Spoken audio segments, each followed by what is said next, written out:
بسم اللہ الرحمن الرحیم۔ بچوں، ہم قرآن سے کہانیاں لے کر آپ کے لیے پھر حاضر ہیں اور ہم آپ کو حضرت یوسف علیہ السلام کی کہانی سنا رہے ہیں۔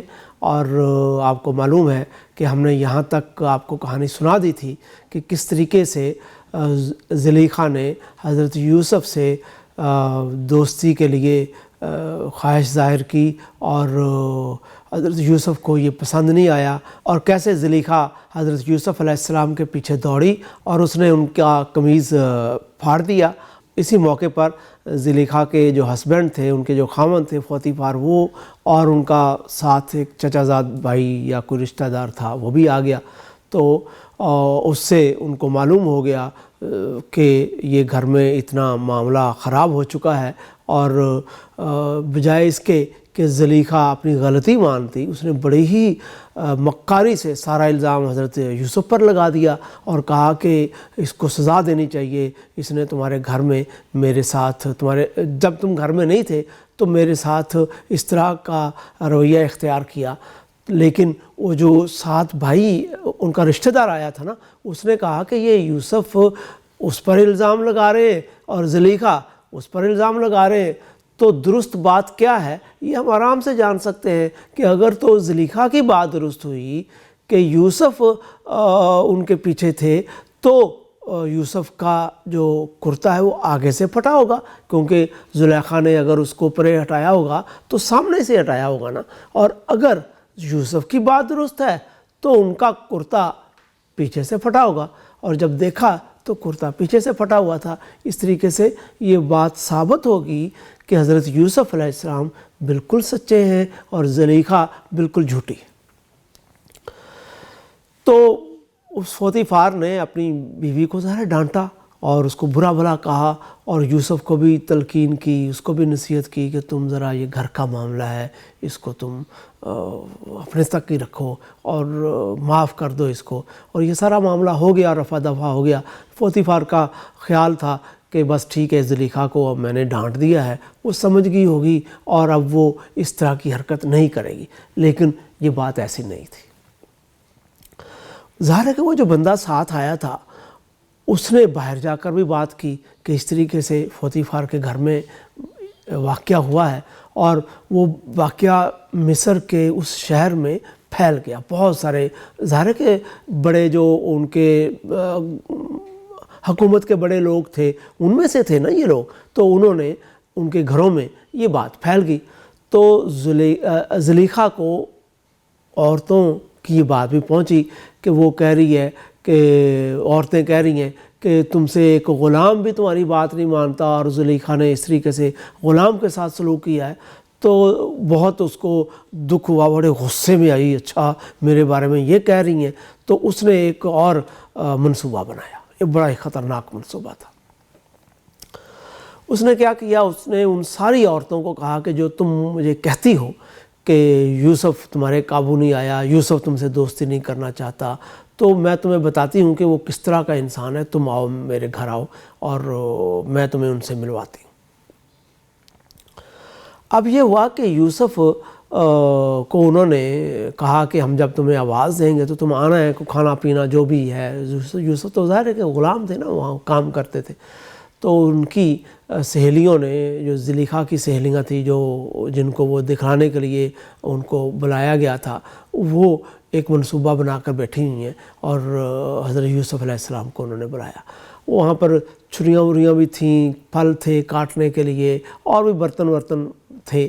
تو انہوں نے یوسف علیہ السلام کو بلایا۔ یوسف علیہ السلام آئے وہاں پر، یوسف علیہ السلام آئے اور انہوں نے ان سے باتیں کی، تو وہ تو بہت حیران ہوئیں کہ یوسف ایک تو اتنے اچھے انسان ہے کہ کیسے اچھے طریقے سے بات کر رہے ہیں، اور انہوں نے صاف کہہ دیا کہ میں آپ زلیخا کی اس طرح کی جو دوستی ہے اس کو بالکل ہی کسی طور پر گوارا نہیں کر سکتا، اور میں اللہ تعالیٰ سے ڈرتا ہوں، اور اللہ تعالیٰ جو مجھے حکم دیتے ہیں میں اسی پر عمل کرتا ہوں۔ اس کی اس طرح کی باتوں سے وہ عورتیں بہت مطلب کہ حیران ہوئیں کہ اچھا اس طرح کا بھی کوئی غلام ہو سکتا ہے۔ اور پھر انہوں نے بھی یوسف کو کہا کہ نہیں، یہ مطلب کہ جو ہماری سہیلی کہتی ہے تم کیوں نہیں وہ بات مان لیتے۔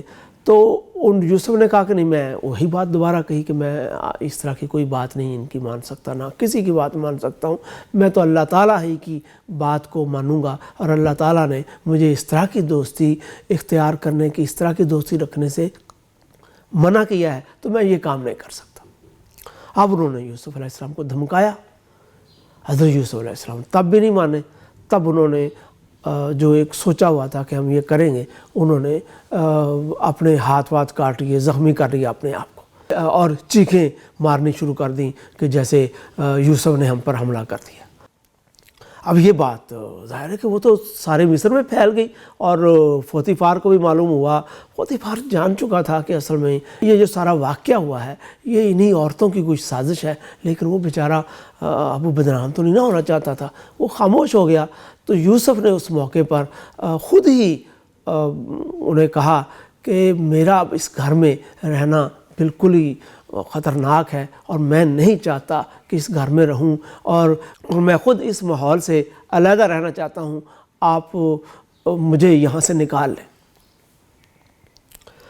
اب جناب انہوں نے حضرت یوسف علیہ السلام کو اس جرم کی بنیاد پر، حضرت یوسف علیہ السلام نے تو کہہ دیا نا کہ آپ مجھے یہاں سے نکالیں، تو ایک طرح سے لوگوں نے یہی سمجھا کہ یوسف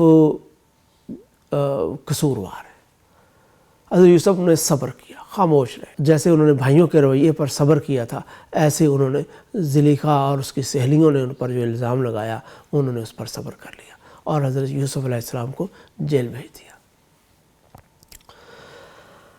اب حضرت یوسف علیہ السلام جیل میں چلے گئے۔ یہ ظاہر ہے کہ اس وقت حضرت یوسف علیہ السلام کوئی 20 سال سے بڑی عمر ان کی ہوگی، اور وہ کوئی وہاں پر کافی عرصہ رہے۔ حضرت یوسف علیہ السلام جیل میں کافی عرصہ رہے۔